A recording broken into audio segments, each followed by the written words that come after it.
Hello parents, welcome my channel parents help. My dear parents, आप सभी को प्यार भरा नमस्कार, जय श्री कृष्ण, राधे राधे। डियर पेरेंट्स, आज की इस वीडियो में हम बात करने वाले हैं कि अगर हम अपने बच्चे को मेडिसिन देते हैं, छोटा बच्चा है, बीमार पड़ता ही रहता है और हम बच्चे को दवाई खिलाते हैं और दवाई खिलाने के बाद आपने बहुत बार देखा होगा आपका बच्चा पूरी दवाई पलट देता है, तब हमें क्या करना चाहिए। तो आगे वीडियो स्टार्ट करने से पहले मेरी सभी पेरेंट्स से रिक्वेस्ट है कि प्लीज अगर आप मेरी इस वीडियो को अभी देख रहे हैं तो प्लीज मेरे चैनल को सब्सक्राइब जरूर कर लीजिए, क्योंकि बहुत सारे ऐसे पेरेंट्स हैं, व्यूअर्स हैं जो वीडियो देखते हैं, लाभ उठाते हैं बट सब्सक्राइब नहीं करते। आपको तो इससे कोई खास फायदा नहीं होगा, लेकिन मुझे बहुत बेनिफिट होगा और आपकी ही वजह से मेरी ये जर्नी कंप्लीट हुई है। तो प्लीज चैनल को सब्सक्राइब जरूर करिए, आपके छोटे से सपोर्ट से मुझे जरूर मोटिवेशन मिलेगा। तो चलिए आगे बढ़ते हैं अपने वीडियो पर, जिसमें कि हम बात करेंगे कि अगर आपका बच्चा बीमार है और आपने उसको मेडिसिन दी, दवाई खिलाई, कोई भी सिरप वगैरह कुछ भी दी और उसने इमीडिएटली स्पिटअप कर दी है, तब आपको क्या करना है। देखिए, मैं 70-80% बच्चों के लिए बोलूंगी, बल्कि 90% ही बच्चे ऐसे करते हैं कि वो दवाई नहीं खाते, बहुत मुश्किल से उनको दवाई खिलानी पड़ती है और जैसे तैसे पेरेंट्स एफर्ट्स लगा के दवाई अपने बच्चे को पिला भी देते हैं, लेकिन आप देखेंगे या मतलब हम देखते हैं कि बच्चा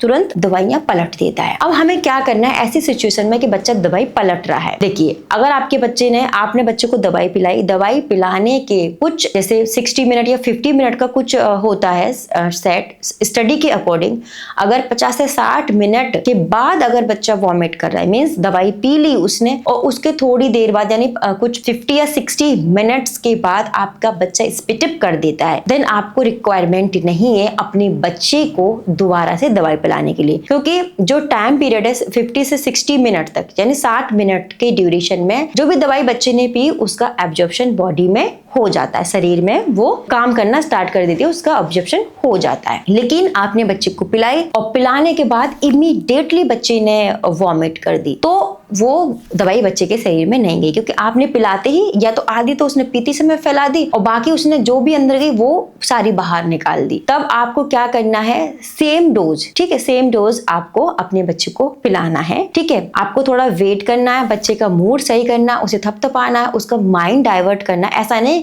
कि उसने उल्टी करी फिर दोबारा से उसमें थोड़ा सा वेट करो, 5-10 मिनट का वेट करो, उसे रिलैक्स होने दीजिए, ठीक है, मेंटली प्रिपेयर होने दीजिए, फिर आप उसको पिलाइए। ठीक है, और पिलाने के बाद आपको थोड़ा सा कुछ भी ऐसा रखो जिससे वो, जैसे कुछ हनी है, कुछ चीनी है या कुछ भी चीज ऐसी रखो कि बच्चे अगर कड़वा मुंह हो रहा है तो उसे चटा दो, उसका मुंह सही हो जाएगा, क्योंकि कड़वा मुंह होता है बच्चा उसको स्पिटअप कर देता है। तो इस तरीके से आप उसको पिलाइए। जैसे डॉक्टर ने 4-5 मेडिसिन दी है, कम से कम 10 मिनट का गैप रखिए सब में। ऐसा नहीं आपको फ्रीक्वेंटली अभी एक पिलाई फिर एक और पिला दी फिर एक और पिला दी। क्या होगा कि बच्चे का वो जितना भी पी रहा है वो सारे निकाल देगा। अगर 10-10 मिनट का आप गैप रखेंगे तो वो शरीर में भी जाएगी और बच्चा दूसरी मेडिसिन के लिए, दूसरी दवाई के लिए भी प्रिपेयर रहेगा, और जो वॉमिट बच्चा फुल पोर्शन दवाई का कर देता है उसके भी चांसेस कम हो जाएंगे। ठीक है, अब ये तो आपको ऐसा करना है। कभी कभी ऐसा होता है कि जैसे बच्चे ने दवाई पी और 15-20 मिनट बाद बच्चा ने थोड़ा सा निकाल दिया। ठीक है, अगर बच्चे ने, आपको लग रहा है कि दवाई हमने पिलाई, थोड़ी बहुत बच्चे के अंदर है और थोड़ी बहुत उसने स्पिटअप कर दिए, देन आपको फिर नीड नहीं है, आप देना चाहें तो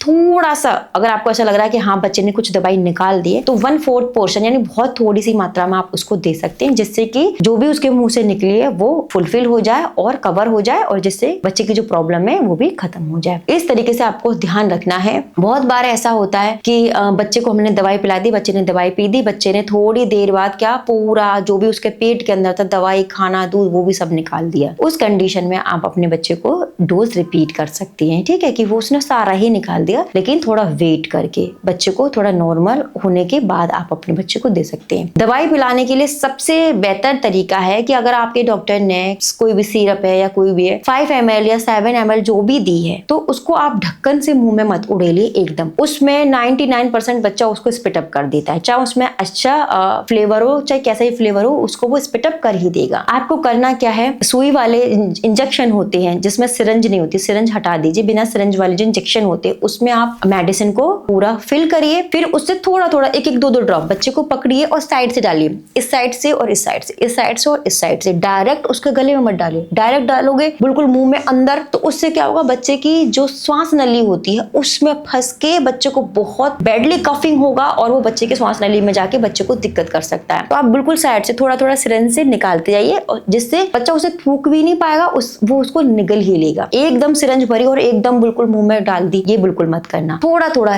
इस साइड से और इस साइड से थोड़ा थोड़ा एक एक बूंद डालते जाइए, क्योंकि दवाई बहुत बड़े बच्चे को तो हम खिला सकते हैं, बट छोटे बच्चों के संग बहुत पेशेंस रखना पड़ता है दवाई खिलाने के लिए। इस तरीके से आप अपने बच्चे को दवाई पिलाएं। कुछ सॉलिड फॉर्म में टैबलेट्स वगैरह होते हैं जिनको क्रश करके घोल कर पिलाना पड़ता है, उसको भी आप इंजेक्शन में भर के सिरिंज में भरकर वो भी आप इसी तरीके से पिला सकती हैं। तो ये एक सही तरीका है जिससे कि बच्चे की दवाई भी बाहर नहीं फैलती और दवाई उसे, क्योंकि हम थोड़ा थोड़ा डाल रहे हैं तो वो थूक ही नहीं पाएगा उसको, वो उसको निगल ही लेगा। तो इस तरीके से आप अपने बच्चे को दवाई खिलाएंगे तो बच्चा नहीं स्पिट अप करेगा और आपको भी कंफर्ट रहेगा, और जो दवाई आप बच्चे को खिला रहे हैं उसको सही करने के लिए वो दवाई भी आपके बच्चे के शरीर में जा पाएगी। तो my dear parents, I hope ये वीडियो आपको अच्छी लगी हो। अगर आपको अच्छी लगी है तो प्लीज इस वीडियो को लाइक शेयर जरूर करिए। मैं ऐसे इंपॉर्टेंट वीडियो आपके लिए लेकर आती रहूंगी। Thank you so much.